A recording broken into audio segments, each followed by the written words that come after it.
Bien, a continuación recibimos al señor Peter Sharp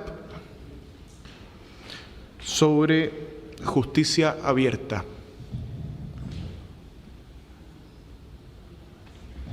Bienvenido, señor Sharp. Muchas gracias por acompañarnos hoy.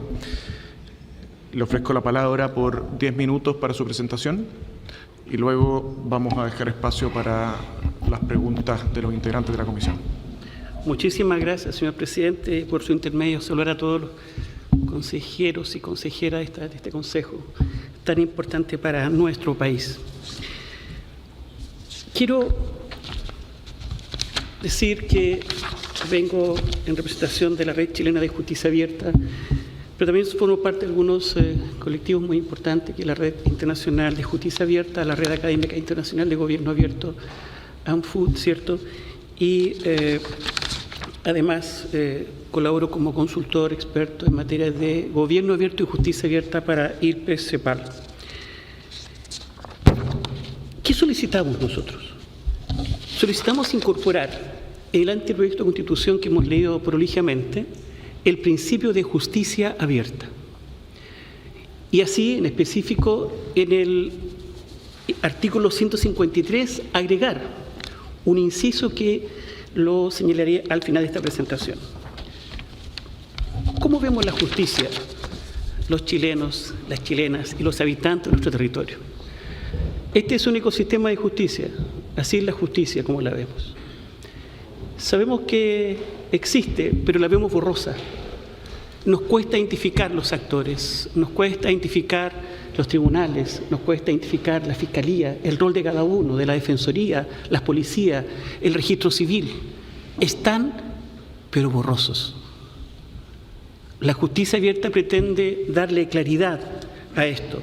Solamente a manera de algunas expresiones, es un ejercicio que hicimos hace poco tiempo con mujeres en un proyecto de acceso a la justicia. Ellas dicen: escasa coordinación entre los servicios relacionados con la administración de justicia y los tribunales.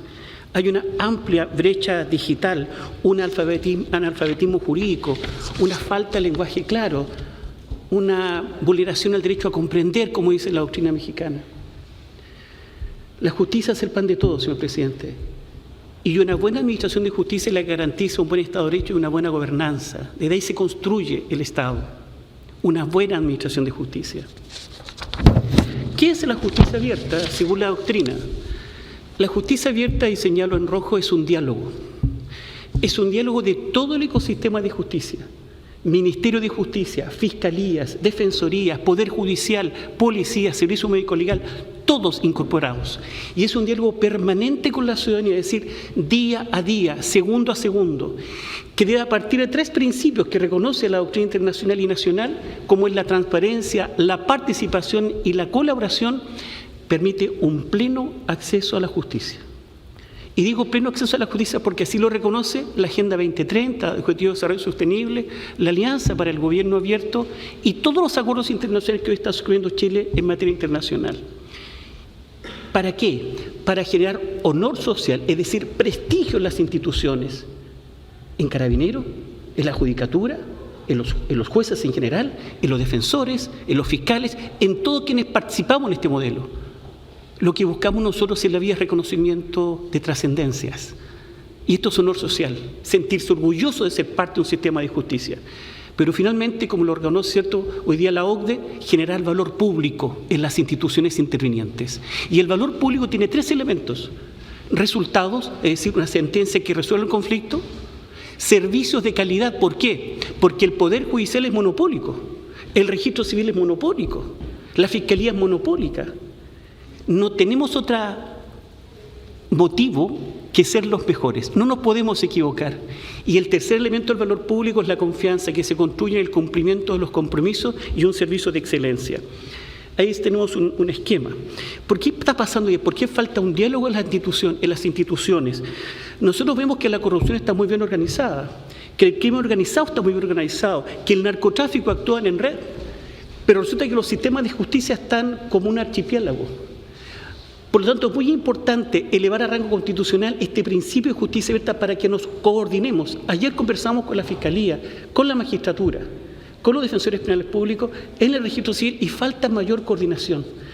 Por lo tanto, es importante que el artículo 153, uso segundo, sobre la función jurisdiccional, se incorpore este principio de justicia abierta. Y aquí, un esquema solamente, podemos hablar horas y horas sobre este esquema, pero por razones de tiempo no me voy a extender. Aquí están los tres principios fundamentales, que es de transparencia, participación y colaboración.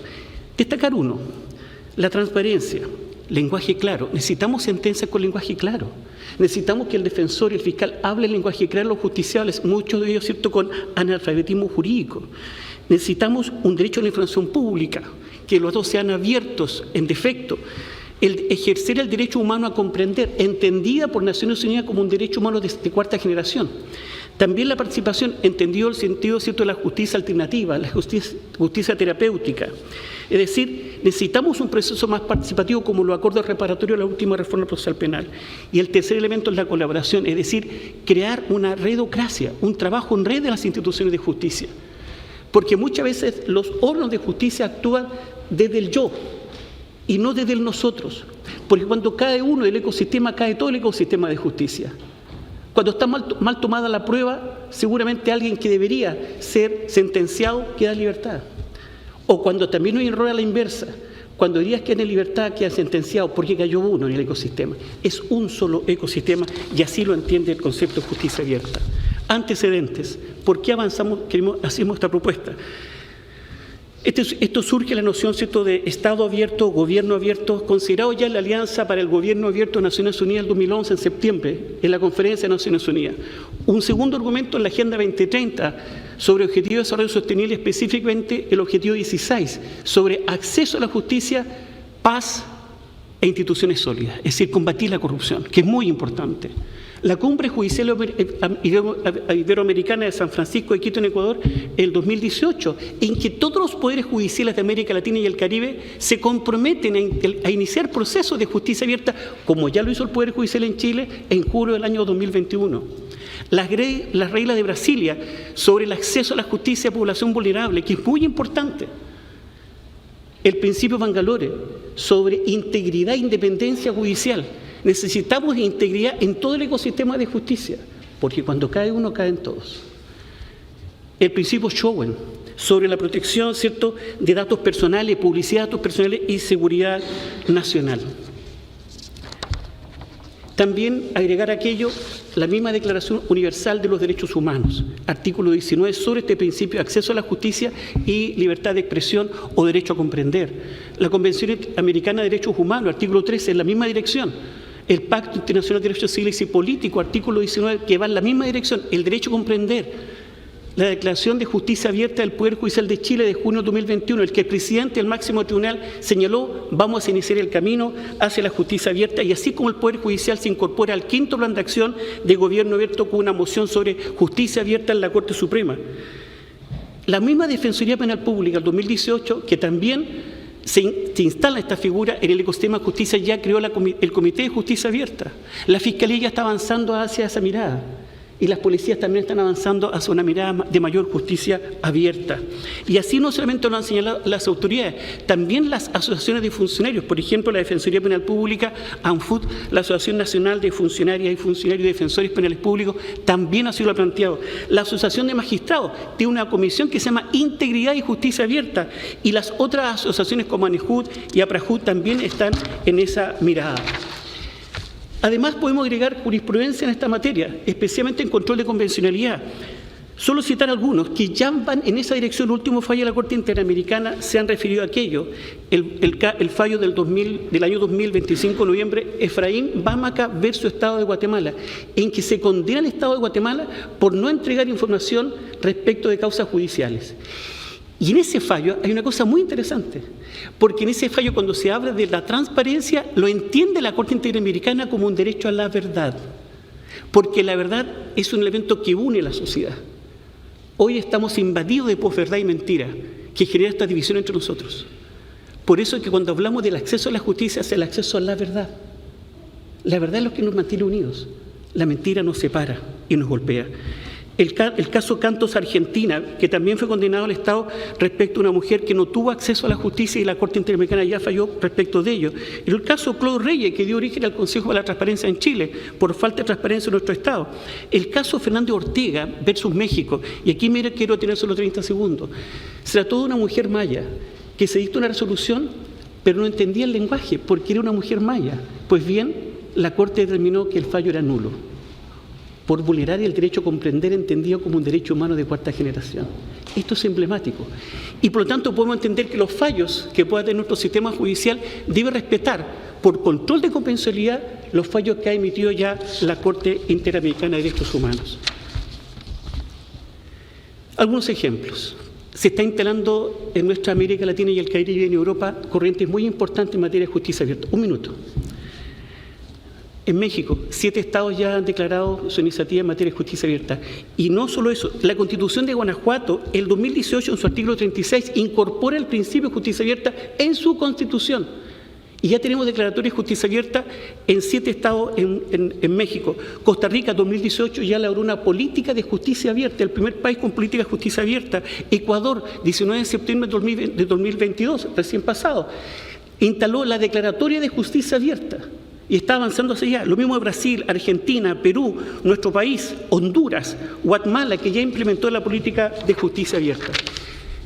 Y en estos 30 segundos, señor presidente, quiero hacer la propuesta a continuación, que es esta.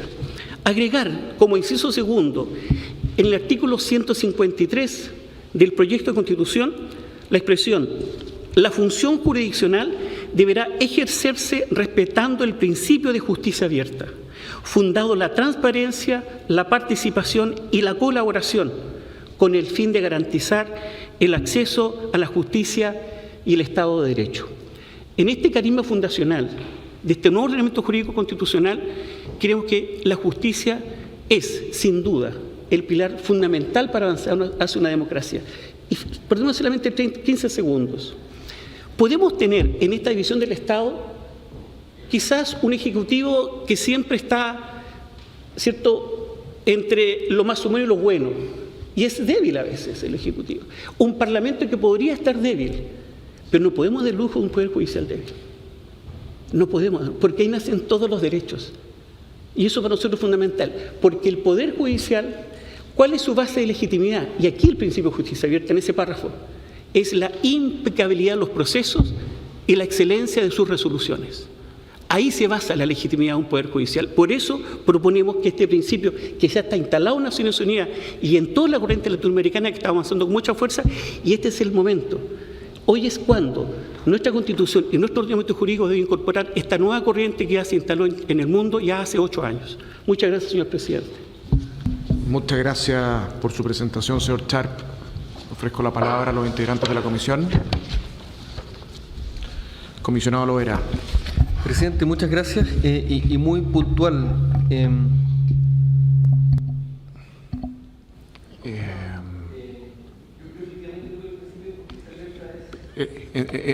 Enciende el micrófono de nuevo. Yo sí creo que el principio de justicia abierta es importante. La propuesta de nueva Constitución rechazada en septiembre lo incorporaba y efectivamente utilizaba los mismos verbos rectores que se han mencionado acá: transparencia, participación y colaboración. En ánimo del tiempo, yo quisiera preguntarle si usted pudiese decirnos, también con la brevedad que tenemos en estas audiencias, ¿cuáles son los problemas que usted identifica en transparencia, en participación y colaboración? Porque yo hemos estado recibiendo algunas audiencias a propósito ayer también de transparencia, acceso a la información, en Poder Judicial, etcétera. Pero tengo dudas respecto a la participación y colaboración. De hecho, incorporamos también alguna disposición en materia de otras formas de justicia que también permitan la intervención de las personas. Entonces, digo, no creo que no sea importante el principio, al contrario, creo que es muy valioso, solo si es necesario introducirlo como un principio en su propio mérito o si uno puede leerlo a través de las regulaciones que están contenidas en distintos apartados de la propuesta, así como también en el mismo capítulo de Poder Judicial en particular. Muchas gracias, presidente. Gracias, comisionado. No hay más solicitud de intervención. Señor Sharp, le ofrezco la palabra. Muchas gracias, señor presidente, porque si no lo viera. Efectivamente, en el primer proyecto de Constitución, esta propuesta fue aprobada por una amplia mayoría, por más de 2/3. Es decir, es un artículo que no es el mismo artículo, naturalmente, pero sí el principio. Por tanto, estamos en un segundo intento nuevamente de este concepto que fue aprobado, insisto, en la primera fase por amplia mayoría. No hay un problema, señor consejero. Lo que hay es una miopía de poder avanzar mejor. Por ejemplo, en transparencia es muy importante que los fallos sean redactados en lenguaje claro. Hoy día los fallos, los tribunales, lo sabemos quienes tramitamos en tribunales, a veces está en lenguaje decimonónico, casi del derecho germánico medieval del siglo XII y XIII. Eso aún se ha mantenido. Y entendiendo que el lenguaje claro es entendido como un derecho a la verdad, como un derecho a comprender. Y ahí debemos reforzar. Hemos conversado con muchos magistrados en todo este tiempo, con muchos defensores y fiscales, y ellos coinciden en esta mirada. De hecho, no muy lejos, la Corte Suprema de Ecuador la semana pasada ya resolvió redactar el lenguaje claro. No tenemos aún esto en nuestro ordenamiento jurídico de nuestro Poder Judicial. Los datos abiertos, la rendición de cuentas. El Poder Judicial debe ser un poder que también rinda cuentas por un principio de integridad y probidad. Rendir cuentas respecto a la información que manejan los poderes judiciales. En el caso de la participación según la doctrina, según Esther, consiste en compartir el poder. Pero aquí no se trata de compartir la corredacción de la sentencia, sino darle a las partes para que puedan, a través de reforzar y elevar este principio en materia de conciliación, justicia terapéutica, justicia restaurativa, la conciliación, la solución alternativa de conflictos ya instalada como un concepto en rango constitucional. Y la colaboración, ¿para qué decirlo? La colaboración refleja, eso sí es necesario absolutamente, actuar como un ecosistema. Hoy los tribunales de justicia a veces les cuesta relacionarse con la Fiscalía o con la Defensoría. La Defensoría, por ejemplo, ya necesita ser autónoma para que exista esa igualdad de armas respecto a la Fiscalía. Es un requisito fundamental. Y por eso es que la colaboración implica construir una red de coordinación. Ayer yo estaba en Maipú, hablamos con los fiscales. Ellos estaban encantados de poder establecer una mejor relación con la Defensoría y con la magistratura. Es decir, instalar ya en rango constitucional estos deberes de mayor transparencia, derecho a comprender, derecho a la verdad, fallo Bamaca, Estado de Guatemala, participación, reforzar aún más la justicia con salidas alternativas para evitar, por ejemplo, que los tribunales se atochen de información. Un ejemplo, Honduras, facilitadores judiciales, año 2016. 5.737 facilitadores judiciales. ¿Qué significa eso en Honduras? Conversamos con el ministro de la Suprema de Honduras el año pasado. 8.000 causas no se judicializaron porque por un proceso participativo las comunidades lo resolvieron en forma dentro de la tribu, dentro de la comunidad, dentro de la aldea. Con eso bajaríamos la presión hacia los propios tribunales de justicia en un proceso de mayor participación. Los tribunales de tratamiento de drogas, por ejemplo, los TTD en Chile, es un claro ejemplo de un proceso participativo, donde ahí fiscal, defensor, magistrado, comunidad terapéutica logran avanzar en un proceso de justicia abierta. Por eso creemos que es justo, necesario y oportuno incorporar este principio en forma expresa. Bien, muchas gracias, señor Charp, por acompañarnos hoy, por su presentación. Muchas gracias, señor presidente. Le quiero dejar mi presentación y además una información de CEPAL y el PCEPAL sobre Estado Abierto América Latina y el Caribe con un código QR. Aquí está toda la información, dado que este es un tiempo escaso y sin duda que se inicia una hermosa conversación que espero termine el 17 de diciembre por incorporar este principio en nuestro ordenamiento constitucional. Muchas gracias y su presentación además va a quedar a disposición de todos los integrantes de la comisión por medio de la Secretaría. Muchas gracias a ustedes por su tiempo.